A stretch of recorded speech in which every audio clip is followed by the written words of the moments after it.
안녕하십니까. 명품변호사 TV의 조용주 변호사입니다. 오늘 말씀드릴 거는 인천발전제안 14번째 제안인데요. 인천의 역사성에 관련된 것이기 때문에 한번 말씀을 드리고자 합니다. 제목은 강화도의 고려박물관 당군공원을 만들자, 이런 내용을 말씀드리고 싶어요. 인천의 개항은 강화도 조약에 따라서 1883년에 이루어졌죠. 예.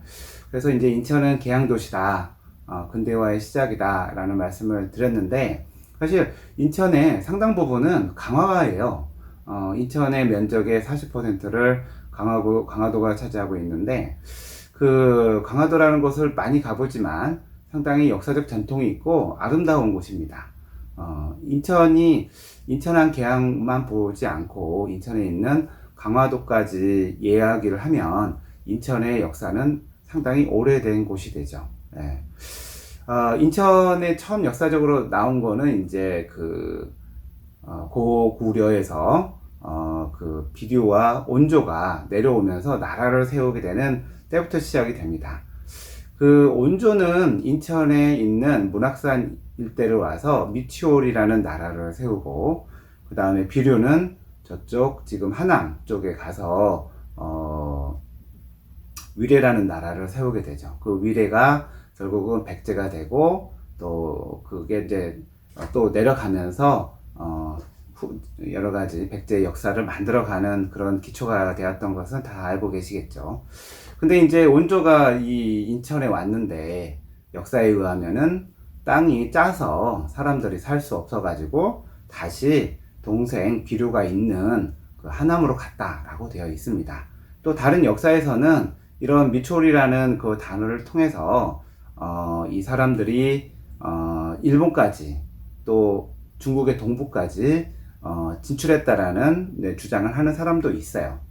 그리고 인천 연수구에는 능어대라는 데가 있는데요. 그 능어대는 그 한성백제 시대에 이 백제 사람들이 그 중국으로 가는 그런 항구였었습니다. 지금도 거기 공원으로 되어 있는데 이 인천의 역사가 뭐 거기까지도 있는 것이죠.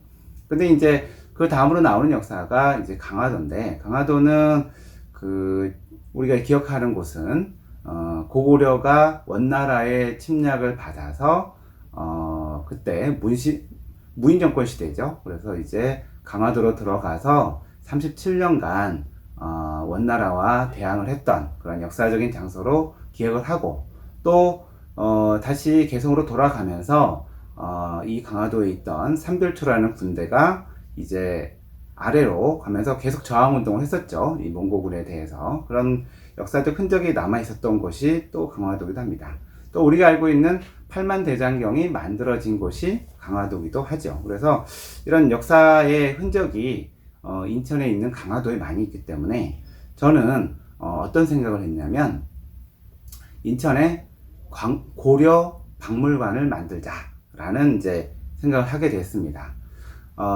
고려의 수도는 개성이었기 때문에 지금 북한의 개성에 고려 박물관이라는 데가 있어요. 근데 그 고려 박물관이 뭐 어떤 역할을 하는지는 자세히 나와 있지는 않지만 고려의 그 개성에 있던 성균관 주변의 유물들을 모아서 뭐 만든 박물관이라고 합니다. 근데 우리 대한민국에는 고려 박물관이 없어요.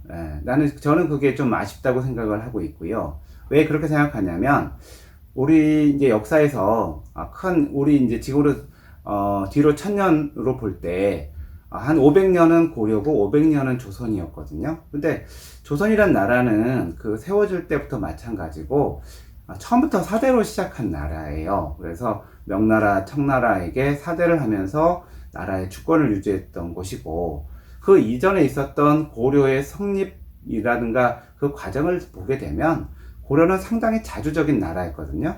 고려의 왕건이 나라를 세울 때도 외세의 도움을 받은 거가 없어요. 그 나름대로의 독자적인 세력으로 그 고려를 만들었고, 그리고 거란과 여진이 흥성했을 때도 이 고려는 송나라와 거란 여진과도 힘으로 대등할 정도로 상당한 나라였죠. 그리고 고려는 왕들을 황제라고 칭했지만 조선은 황제라고 칭하지 않았어요. 나중에 고종이 힘이 없을 때 고종이 좀 하다가 10년 있다가 망했지만 고려는 기본적으로 황제의 국가였고 조선은 황제의 국가가 아니었어요. 그러니까 어떻게 보면 나라의 국격이 틀리죠.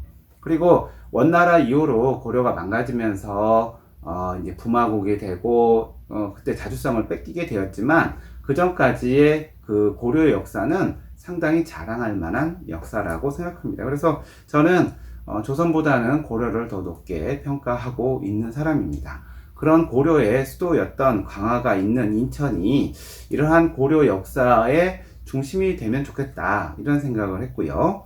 그래서 이 강화도에 고려 박물관을 만들고 고려 역사를 하는 사람들을 모으고 거길 중심으로 키우는 거죠.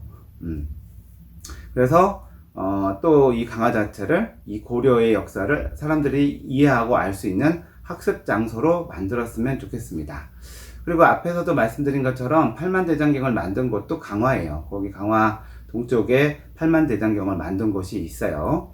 그 다음에 무신정권 때 이 강화도로 왔기 때문에 무신정권과 관련된 영화를 좀 강화도에서 찍어서 세트장도 좀 만들고 그랬으면 좋겠어요. 그리고 그 고려시대의 가장 위대한 왕이 광종이잖아요. 그래서 이 광종과 관련된 이야기도 좀 만들고 또 강화도에는 이규보의 묘도 있어요. 고려시대 최고의 문인인 이규보의 묘도 있기 때문에 이규보 문학관도 좀 만들었으면 좋겠어요. 그리고 삼별초 이야기도 강화도에다가 해서 만들었으면 좋겠고 그 다음에 그래서 이제 모든 고려와 관련된 것들은 강화도에 다 넣는 거죠. 그리고 제가 이제 또 얘기를 했지만 나중에 통일이 되면 강화도에서 개성까지 다리를 놓을 거란 말이에요. 다 계획이 돼 있어요. 그래서 저는 그 다리를 고려대교라고 이름 붙였으면 좋겠어요. 통일된 이후에. 그래서 강화도를 고려의 중심으로 하자. 이제 또 한 가지 또 말씀을 드리면 이 강화도에는 그 만이산이라는 데가 있어요. 만이산에 가면 참성대가 있거든요. 그 참성대는 당군에게 제사를 지내던 곳이에요. 우리가 당군 이야기 하면 이게 이제 오래된 얘기처럼 생각하지만 사실 오래된 얘기는 아니죠. 삼국유사, 이련이 쓴 삼국유사에 이제 그 당군에 대한 얘기가 나오는데 사실 그 당군에 대한 이야기는 그 전까지는 우리나라 전체의 어떤 그 건국설화는 아니었어요. 그냥 그 평양 일대에 이런 설화에 불과했던 부분을 그 이제 그 이련이 어떤 우리의 자주성을 높이기 위해서 삼국유사에 이 당군 설화 이야기를 넣은 거죠. 근데 아무튼 이 당군을 중심으로 우리 민족, 우리 나라가 이제 통합하는 구심점이 되기 때문에 이 거에 대한 제사를 지내던 곳이 이제 강화도 만이산에 있단 말이에요. 그래서 저는 그 일대를 좀 당군 공원을 만들어서 평양에도 당군 공원이 있는 걸로 알고 있긴 한데 그 당군에 대한 많은 이야기를 이 강화도 만이산 근처에 만들어서 이런 내용으로 이제 역사공원을 만들었으면 좋겠어요.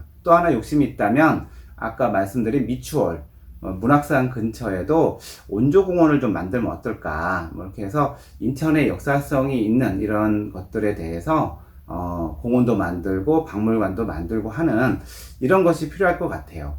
이런 이유를 하는 이유는 뭐냐면 도시에서 가장 중요한 거는 이 역사성이라고 저는 생각을 해요. 그 도시가 어떻게 만들어졌고 어떤 유래가 있고 사람들이 어떠한 정체성을 가지고 살아가느냐 이 얘기할 때 역사가 없으면 안 되거든요. 단지 인천은 1883년 이후에 생긴 도시다라고 얘기하지 말고 이렇게 오래전부터 사람이 살았고 나라의 중심이었고 나라를 만들기도 했고 또 이런 것들이 있는 곳이다 보면 이런 내용을 가지고 인천을 설명하면 인천은 전통이 있는 도시가 되거든요. 도시가 규모만 커서는 절대로 멋진 도시가 될 수가 없어요. 이런 역사와 전통을 가진 도시여야만이 멋진 도시가 되는 것이기 때문에 저는 이 강화도의 고려박물관과 이런 당군공원 이런 것들을 만드는 것을 그래서 감히 제안해 보고 싶어요. 자, 오늘 인천 발전을 위한 14번째 대안은 고려 역사 문화의 중심지로 인천 강화도의 고려박물관 또 당군공원을 만들자라는 내용이었습니다. 감사합니다.